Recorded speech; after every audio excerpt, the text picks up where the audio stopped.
do you go about managing your emotions and just trying to make this as normal of a week as possible when we all know it's not? Oh, it is for me. It's ball. This is ball. Like I tell you guys every week, you gotta prepare the same. We got to try to win the division this week, and that's gonna be great. That's what we're preparing to do. You got to play hard. You got to execute. At the end of the day, the field doesn't change. Circumstances don't change. It's about executing, and that's what we got to do.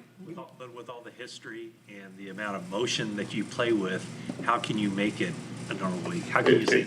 Because I play the same every week. Like, it's not like I played with less emotion last week and the week before that, and I'm just going to hype up for this week. It doesn't make me any difference. I'm trying to win every week, so I'm going to want to win same as I did last week, as I did the week before that, and the week before that. So it's even keeled. Now, I taught that a long time ago. You treat it all the same. The way it is there. I mean, you've been on the other side of this rivalry. They're the underdog for this game, but they're playing at home. I mean, what do you think is happening there? Yeah, I would assume it's the same. It's always been. You don't get up, you don't get down for games. So you leave the emotions and the I guess pageantry for the fans and the media. But we got to go out there and play. So it's not about, oh man, get rah rah for this game. It's rah rah for every game.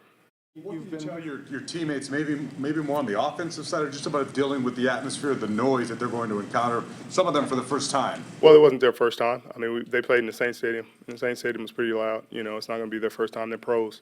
They'll execute how they always have executed. I'm sure there'll be some few plays here and there, but at the end of the day, they're pros and they've experienced it. We went to a hostile environment in New Orleans, and our team executed and we won. So I'm probably not going to tell them anything. What was it like for you to go back there last year, getting through the whole reunion business? Does that make this easier as well? Yeah, it wasn't hard last year for me, honestly. Like I said, you guys put more into it than I do. This is football, this is business. It's like you going to an old job and being like, oh my gosh, look at that's an old job. You know what I mean? This business is business. It's strictly financial. We don't go out there and execute like we have, and I leave the nostalgia for other people. Twice a year, I think, for every year that Pete's been up there, he's told us, every game's a championship game. Right. How do guys buy into that? Like how? If you don't, then you ride the wave of emotions, and you're inconsistent in your play, and so do guys buy into that? I don't know. There are guys that are inconsistent in their play. The guys that get up for games and they're not as up for other games.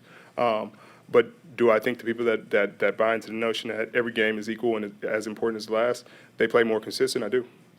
Do you feel like the way Marshawn was able to, with some of his big plays, do you think just the atmosphere changed in a different way when he was able to make some of those big plays while you were his teammate? I'm not sure exactly what you're saying. Did his runs change the atmosphere, or Did they respond differently? I mean, it's always very loud there, but no? I mean, they respond to big plays. It doesn't matter who's making them. It's not like, oh, Marshawn's making them, we got to get louder. If Cam makes a pick six, I think Cam had a pick six against Carolina one time, and the whole place was shaking. I don't think it mattered who's making the play. A big play will get the crowd involved. I'm sure a lot of people are dubious about Marshawn's ability to come off the couch at his age, the situation, and be effective. Do you share any of that skepticism? Or? I don't worry about it. We're gonna defend who they put out there. I mean, we don't worry about who they're bringing in. We'll worry about who they put in when they put them in, and we'll go out there and execute and get it done. I don't think about it either way, honestly. If they brought in a quarterback off the couch, it wouldn't change anything for me. We're going to go out there and execute our game plan and try to get it done. You've played on a lot of playoff teams. You've played on division winners with home field advantage. You've played on wildcard teams that have had to play road games. How important is it to get that home field advantage and not have to run the gauntlet on the road as a wildcard? Well, we've come close both ways. I mean, it's how your team built. It can happen either way. There was 2012. We felt like we could have done it, and we were a field goal away from getting it done. And I think I don't think teams really care. You're not going to see a team that says, oh, man, we got to go on the road. It's impossible. We just going to give it up. You're going to fold it up. But I think history has shown that it makes it more difficult for teams. But I would believe we can get it done. Did you feel back then that the 2012 team was just as good as the 2013 team that won the Super Bowl? 100%. We could have won it then. We felt like we should have won it then.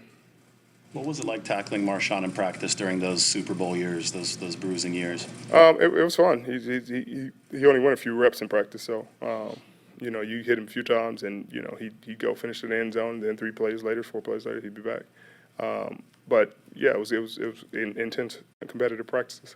You've called attention to Jaquaski Tart to us in the past. What exactly stands out about his game and his value? Well, Hart's really a smart player. He's smarter than he gets credit for. He plays instinctually. He plays really fast. He trusts what he sees. And he's way more experienced than you would think. He recognizes plays fast. He doesn't get beat on the same play twice. And those are the attributes of a really good player. Being able to adapt throughout the game and see the looks and see the adjustments and still be able to play fast and execute. And that's what makes him really effective. How much time do you spend on kind of evaluating or studying run support, and what do you see from those running backs, or what do you expect to see from Homer and Marshawn and Turbin?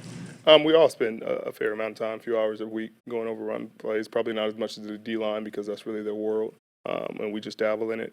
But it's more the scheme than the running style. Because they had a bunch of downhill backs that were bouncing to the outside. So that was the scheme, telling, hey, the back needs to go outside on this play, and then there's plays that he keeps it inside. So it's more about the scheme, the traps that they run, the bounce runs, and just getting them down. You got to shoot your gun and get guys down. Everybody goes down if you tackle them. There were, early in this decade, in this rivalry, there were moments where you danced with like Seagal cheerleaders after interception. Yeah. That was a good time. That was fun. There's the choke sign, patting Harbaugh on the butt I after, understand. right. Great days. But, I don't know, maybe those moments haven't presented themselves. Do you look back at that and said, well, I was just a young guy, No. having I fun, or is that meant something every single one of that, and I meant it to Harbaugh. And we've had our history. I don't regret it a second of that. I would do it again twice, maybe more. I'm not saying you regret any of that, but do you look back at it and like, oh, now I'm 31, I'm kind of too old for some of these. If he was their coach and I was in the same position, it would maybe be worse right now. Like there's bad blood there. There's history, and there's not. That's not the team. That's not me. Like, oh man, the team's bad. Like that was very personal for me. So that was less about 49ers and Seahawks. It was very, very personal. I didn't care if he was coaching the dang Wichita Winnipegs. He was going to get it. Through that to team. Right. Time, they did some things, the parting with you, that you didn't agree with. Much different circumstances. Our history goes way more personal than football. Oh, there's no Christmas cards. Thank you.